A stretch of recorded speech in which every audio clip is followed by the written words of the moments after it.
有请小赵。小孙，22岁，来自河北学生，有请小孙，有请。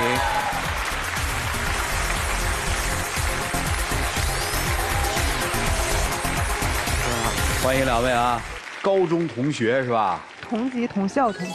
哦，同级同校不同班是吧？对。在高中的时候有印象吗？有印象，但是他对我好像没有什么印象。高中的时候没有表白一下？就是即将高考的时候。啊，在那么重要的时刻你去表白啊？一开始也是不同意。那会儿没看上他？对。后来怎么落入他的陷阱里了呢？都是老乡嘛。啊。然后又在一个地方上大学。是同一所大学吗？不是，就离得不太远。就这样阴差阳错走到现在。哇，你用了个阴差阳错，好像不很满意哈。对。今天为什么来啊？在我的想法里，就是男生嘛应该让着女生，但是我感觉他没有。我今天到这儿来，我就是想知道，到底是他应该让着我，还是我应该让着他？这个问题好难答。他一打游戏，然后就带到生活中，影响我的情绪。就比如说吧，打游戏的时候，就是难免遇到坑队友。坑队友，你说你也不能对我吼呀。然后更过分的是，我带我闺蜜，想让你带我们两个上分。你为啥说我们手脑不协调，让我们回家说连连看？这样做是有我的道理的。玩游戏嘛，大家一个集体利益，我们都在同一个小队。因为我是个代练，然后也是个陪练，然后我就会去指导他们。那你玩的也相当好啊。还行吧。然后我是为了带你们一起躺赢嘛，到最后说我肯定是十分气愤。你打游戏归打游戏，对于一个女孩子来说，你不感觉你这样过分吗？就是因为你是我的女朋友，所以我才会说你的闺蜜。难道你这还不懂吗？我是为了他们的技术变好。你这叫指导吗？你这叫指责。你知道指导跟指责差哪儿了吗？差哪儿了？指导就是心平气和的说，但是他指责他就是大吼大叫了呀。打游戏都投机取巧，干嘛让他带着你们躺着上分啊？自己练。但是我想，如果他女神赵丽颖来了，他肯定不去骂他。赵丽颖来了，我也该骂。你知道为什么吗？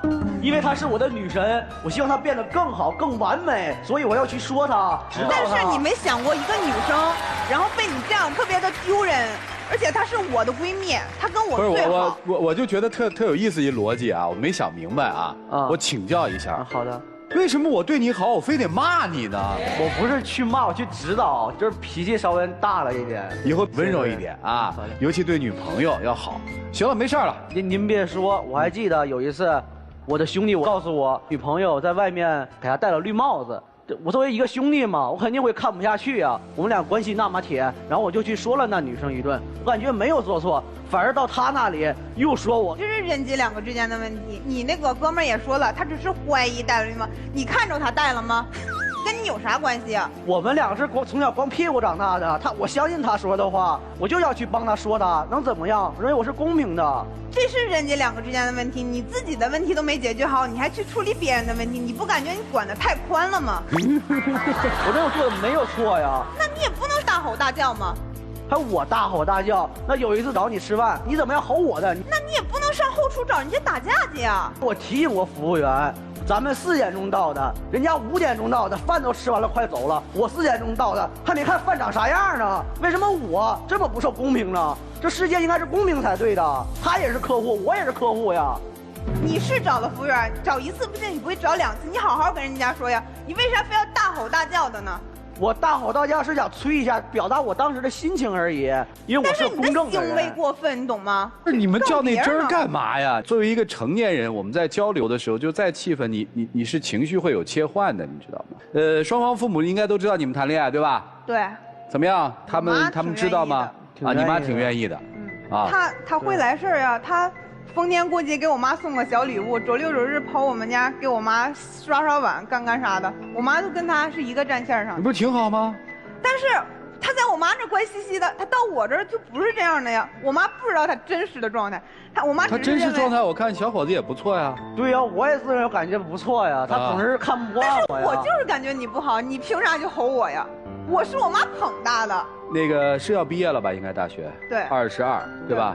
未来去哪儿准备？我现在考了一个教师证，我想着就是毕业了就去我们老家当个教师，然后安安稳稳的。河北哪儿的呀？玉田。哦，你呢？也回老家吗？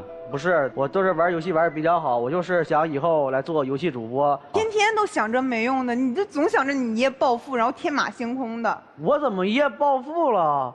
我认为我游戏挺有前途的，难道你忘了有一次，我攒了多久的钱呢？为你买个包包，到时候书剪给我剪了，拿剪刀噼里啪啦给我剪个稀碎，你就没有想过我的感受？剪包是我的不对，但是你有错在先。我为啥剪你包？给你打电话有急事找你，打了5、6遍你没接，最后一遍好不容易接了，我话还没说呢，您给我来一句，我打游戏呢挂了，然后就挂了，没有下词了。对呀，你有什么急事不能发微信吗？我以前给你发微信是小事儿，你都是两个小时以后回我，但是我有急事儿呀，我肯定会给你打电话呀。你有什么急事能啊？我感觉你没有什么急事一天呢。你在超市去买那个日用品，但是你钱没带够，你没有现金，你微信也没钱，你肯定是找我，然后给你转点钱。但是我也是呀，我想让你给我转点钱呀，你给我了吗？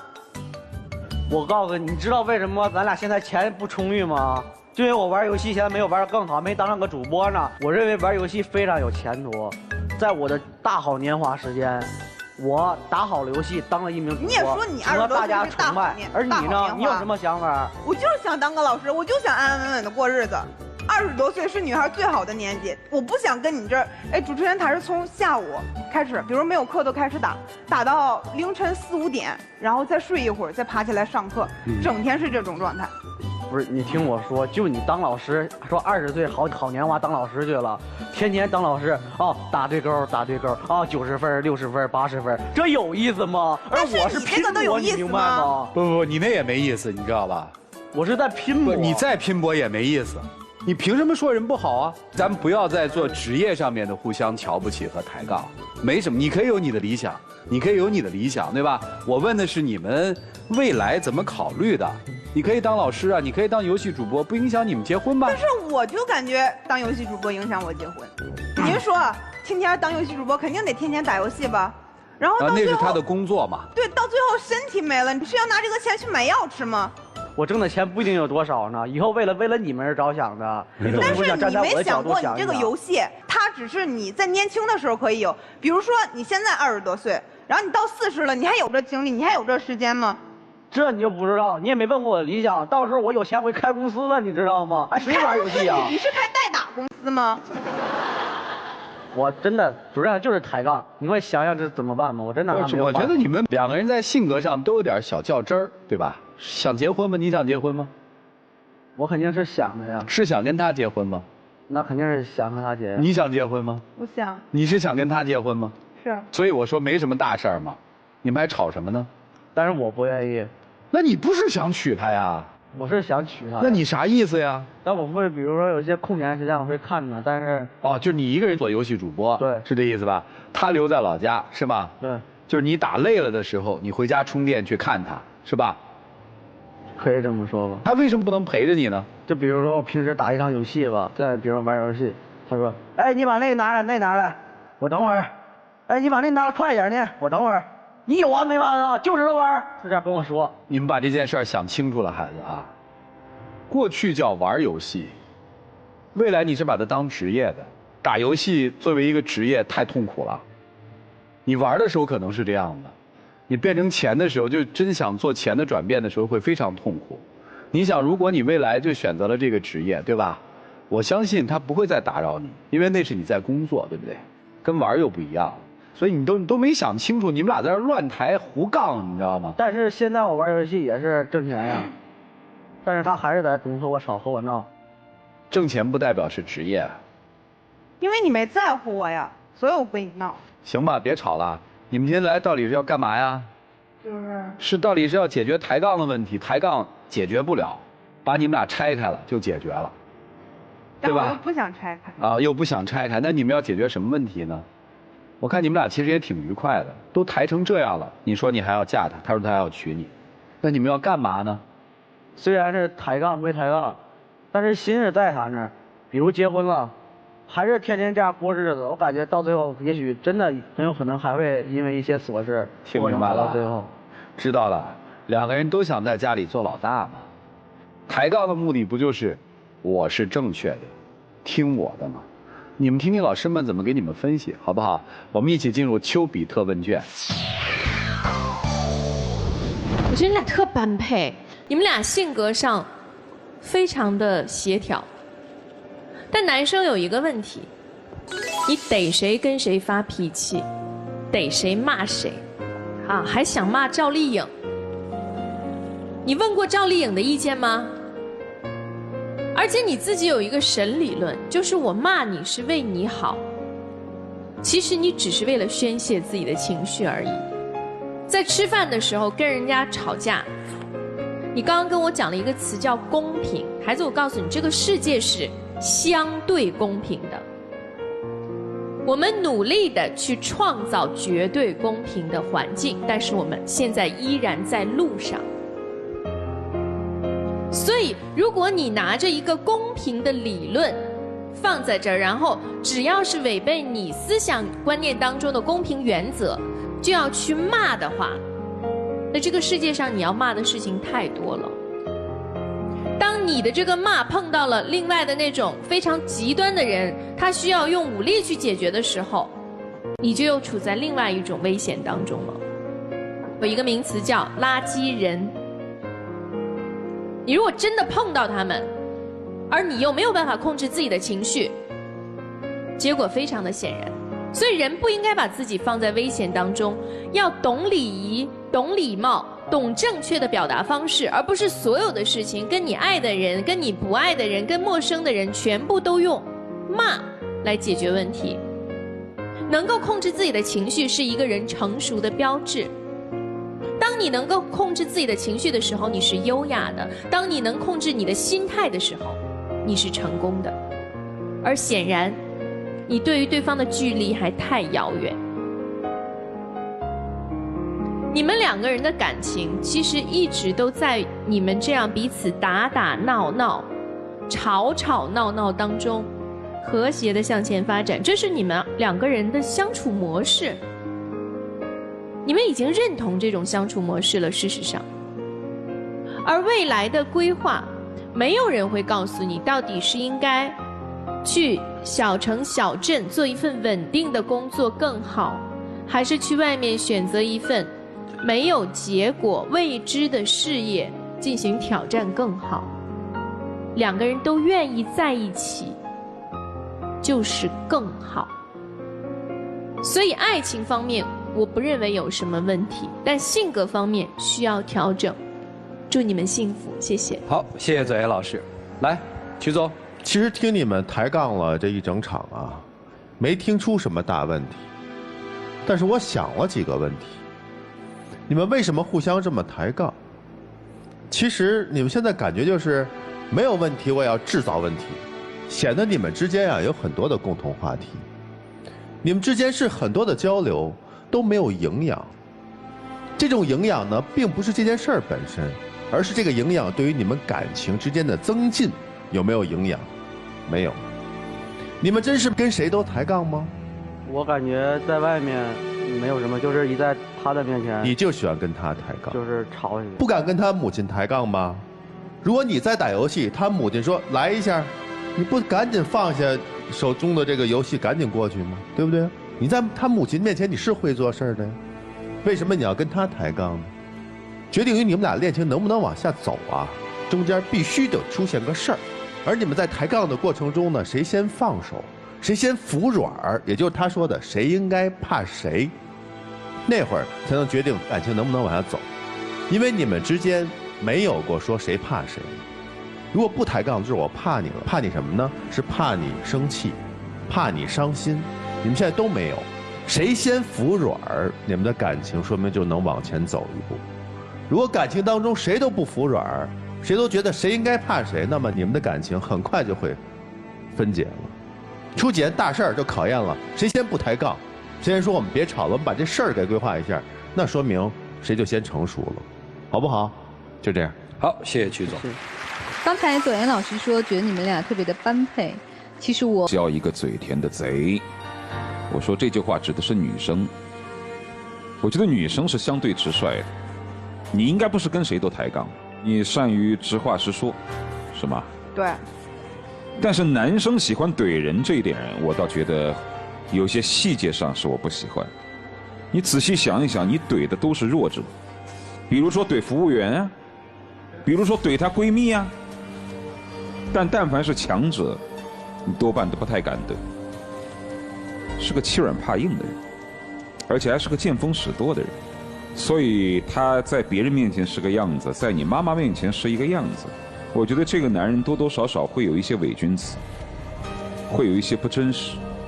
其实最重要的不是说两个人之间的吵架的问题，吵架可以强化彼此的感受，最关键的是你会发现这个男生他有两面，截然不同的两面，而且其实在于你的相处过程当中，他对于你们将来的规划以及对你的真心好像都不是那么的透彻。生活过成段子本身没什么，但就像曲伟说的，段子本身得要有生活的沉淀和营养。但是你们这样互相蔑视对方的爱好、工作，每次吵来吵去都是因为一种情绪所致，而没有真正生活的探讨，我觉得这段感情的含金量低了很多。你此时此刻要把你母亲所有的意见和对她的印象都抹去，你去好好想想，在生活当中她对于你真实的爱的付出到底有多少。但不管你们在不在一起，我都建议你做你的老师，他去打他的游戏。你们需要一段时间来回顾这段爱情，好吗？就这样。好，谢谢涂老师。我知道抬杠抬归抬，情感还是在的。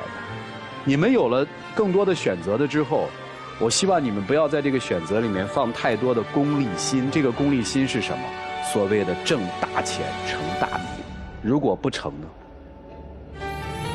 就你现在压上了所有的东西，你不是因为热爱，而是因为它有可能在这个时代或者这个阶段，让你成大名或者挣大钱。如果不成呢？如果不成的话，知道我拼搏过了，我无怨无悔。哎，你看，叫无怨无悔。那么第二个问题出现了，你在这个路上，可能你丢掉了你太多人生最贵重的东西。女生也应该想清楚，就是你现在的这个交往的这个男朋友，在他这个阶段的人生价值里面，最重要的是他的自我成功，不是你。那你就应该知道怎么去处理这段感情，你来做决定吧。我们一起进入那几天喝古方红糖，真情60秒。其实说实话嘛，我玩游戏也是为了我的梦想。而我即使是成功了，不带你去，也是怕你打扰我，或者是我耽误了你。因为这条路我知道不好走，到最后很有可能一无所有。我不希望你去陪着我那样过日子，我只希望你好好的。还有就是希望你多站在我的角度想一想，不要再吵。我最难过的就是你把别人看的都太重要了，然后你反而忽视了我。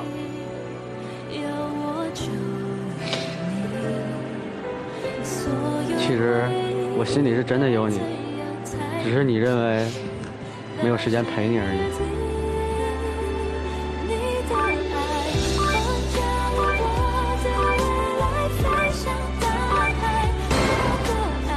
请亮灯吧。谢谢两位啊，请回。来，请关门。就最后一段我看的还挺有感触的。你真要去追梦的时候，你就别招惹阻碍你追梦的一些东西，因为人的精力就那么多。当你全心全意去追求的时候，你总会辜负一个人。很多人说我工作和事业能两全，我基本认为这件事儿就不是特别的靠谱。为什么不靠谱？大家可以仔细想一想，你的时间就那么多，你的精力就那么多，你怎么可能既顾及了这个又顾及了那个呢？所以大家想，你不要说生活当中你可以得到一切和所有，那是不现实的。收起那个贪婪则，来，请开门。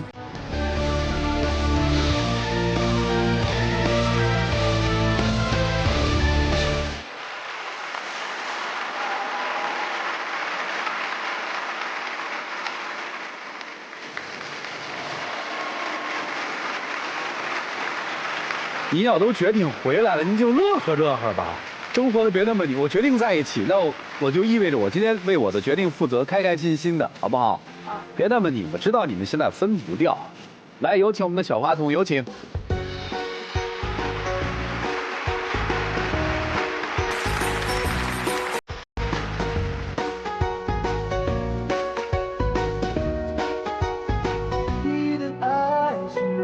我以后会对你好的。